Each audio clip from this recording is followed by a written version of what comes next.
How's it going, everybody? Welcome to another edition of the Go Forward Show, coming to you from NRB here in beautiful Nashville, Tennessee. We've got Joshua Enck, who's the Chief Storytelling Officer on the show slash IP, The Great Awakening, and he is also an executive at Sight and Sound Studios. Joshua, thanks so much for coming on, man. Thank you for having me. It's been an honor to be a part of this thing called Sight and Sound Ministries. Let's go, man. Let's go. Yeah. So tell me a little bit about Sight and Sound and the project that you guys are here promoting, and just a little bit about yourself. Yeah. Well, thank you. Sight and Sound has been around for 50 years. Wow. We're actually celebrating our 50th year this year. Congratulations. So, thank you. Yeah. So 1976, the bicentennial year is when Sight and Sound came to be. Amazing. And we've been doing live stage productions, like massive 300-foot wraparound stage productions for all that time. Wow. And it was only the past few years that we've been starting to do feature films. Okay, so, awesome. Yeah, COVID kind of like pushed So was it mainly like kind of like plays, like theatrical style things? Yeah, okay, the way I like to explain Sight and Sound is it's where like spectacle meets story, with a biblical theme. I love that. My goodness, like stories of Noah and David and Joseph and Moses and Jesus, like all the big characters from the Bible we bring to life on stage and honor God with their stories. I like to say it this way, we can't take credit for those stories. They've been in the Bible and they've been changing lives for thousands of years already. So it's just our opportunity to put them on stage in a very dramatic way, and we get millions of people from all over the world.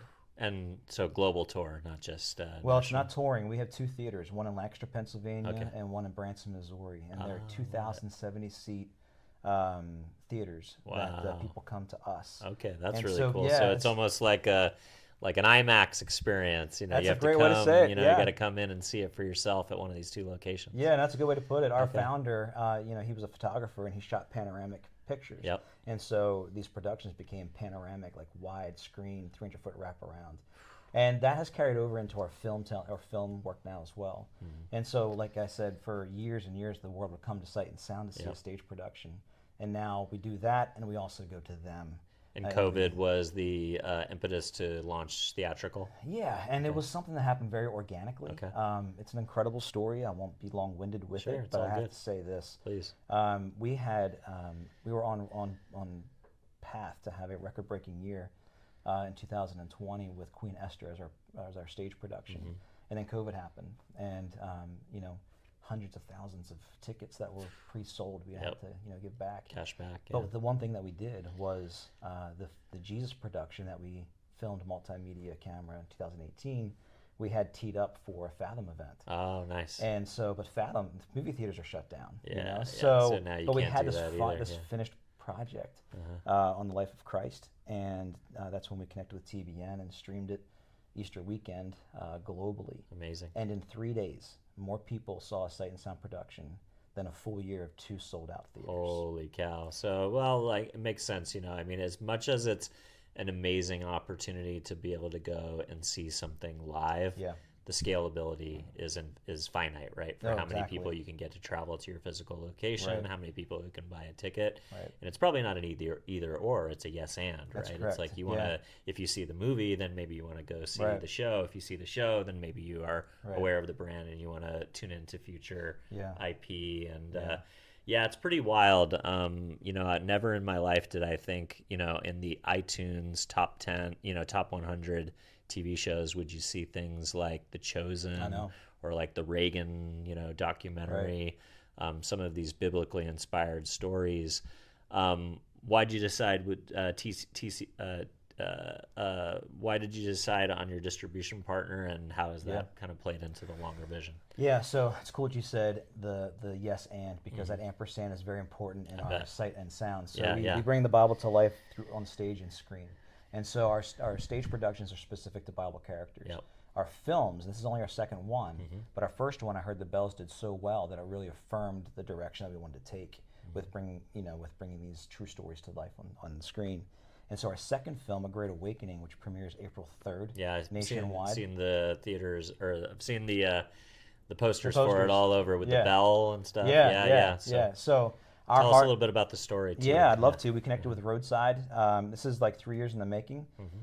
We decided to do a film on a film that would talk about the liberty that is the biblical definition of liberty, and proclaim it like that bell. I love that. The bell has that scripture verse from Leviticus: proclaim liberty throughout all the land unto all the inhabitants thereof.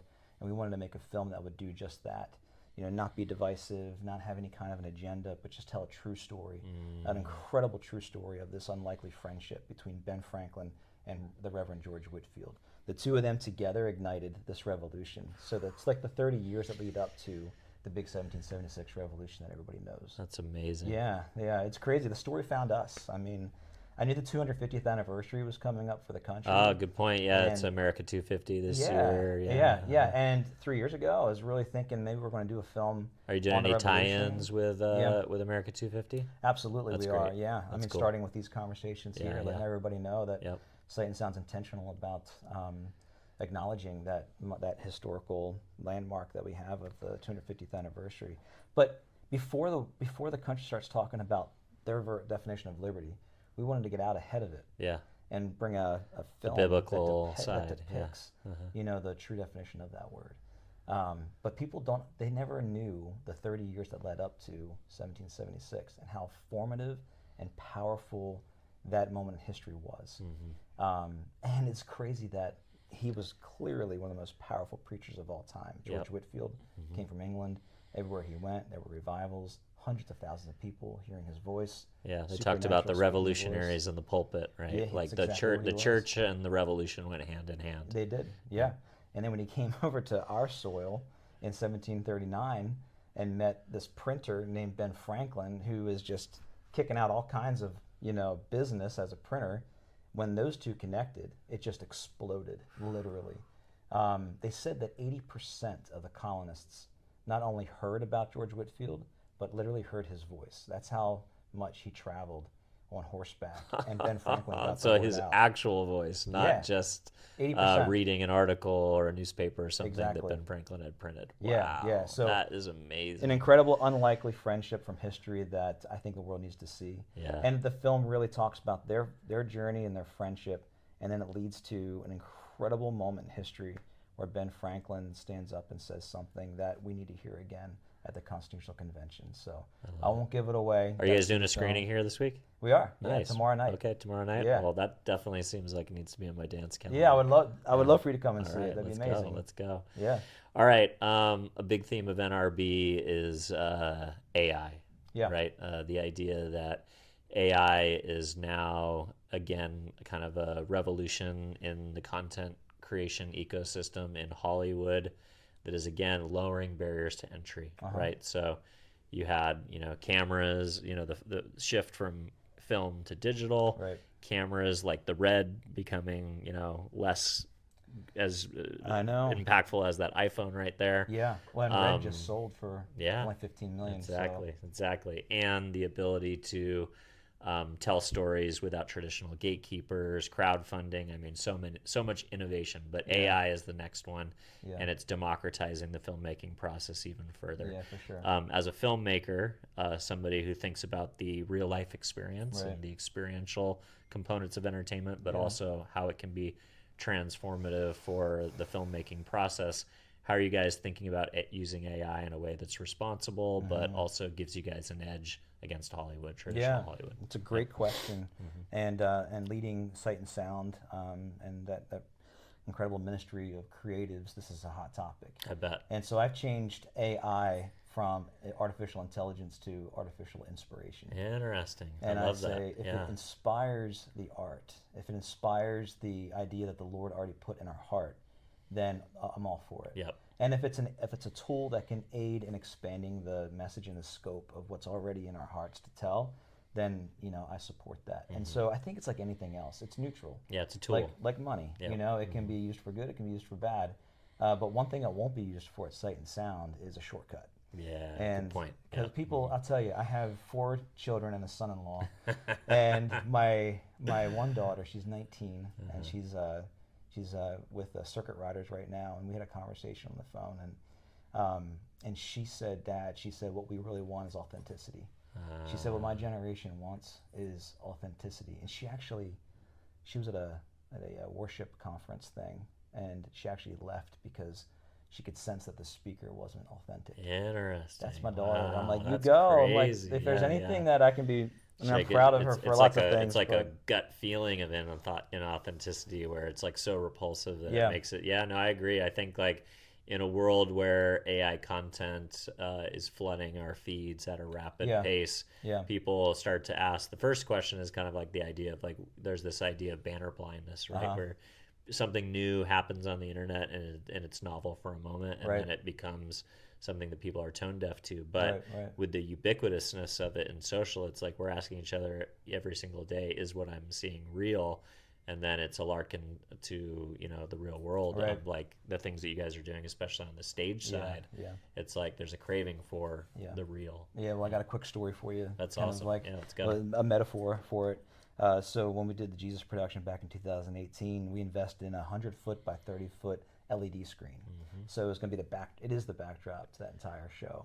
And it was a very large investment. I can imagine. And so when we got this thing, naturally people in the arts, they want to really showcase the new shiny What's thing. The power? It's like the Sphere in Vegas. Right? Exactly. And so here's what we did. We put that up there on stage, and we realized, you know what? We need to dial this thing back in order to complement the stuff that's going on downstage, the story that's being told. So do you want to know how much of what percentage of use of brightness we had on that very expensive LED screen? What was it? 7%. Oh my gosh. So we used 7% of that huge investment. But that's my point is this. My point is this. It's not about the new tool, the shiny new penny. It's about the message. How do you use it? And that's why A Great Awakening is so exciting and powerful, because this is a true story that actually really happened. And the words that are spoken by the Reverend George Whitefield from that pulpit back in the 1700s, he's going to do it again. So I think about like that cloud of witnesses, you know, like the sermons that he preached that didn't return void back then, they're about to once again be preached. And everybody's going to go and look up his stuff and read his body of work. I mean, I think about I can't remember, you know, the name of the pastor, but the film that came out about the pastor that tried to intercede in Hitler's Germany a few years ago. I mean, that was such a powerful movie, and I think got kind of everybody interested in that time period and how Christianity was really the last line of defense inside of Nazi Germany. I feel like you're about to unleash another you know, awakening, if you will, no pun intended, of people who return to this source material and want to explore it, which is, I'm really excited about it. I'm really excited to see it, but also to learn more about him. So the tagline of the film is, you know, before the revolution, there was a revelation. And we feel like there's a revelation happening right now within the Big C Church. And we're excited to be a part of that front, you know, with this film coming out in only a couple of weeks, or actually maybe several weeks here with April 3rd. So let's go. Excited for people to see it. Itll be in theaters nationwide April 3rd, released by Roadside Attractions, and we're excited to get that out there. Awesome. Anywhere else you would want to point the audience to learn more? They can go to agreatawakeningmovie.com or even sight-sound.com, or you can just do a Google search for A Great Awakening, and it'll take you to the film. So get your tickets, folks, in theater. You got to see things in theater to make it count. And then you can always stream it again or download it after the fact to watch at home on your big screen TV. But theater experience is important. You can't beat it. Thanks, sir. Thanks, brother. Yep. Bless Cheers. You.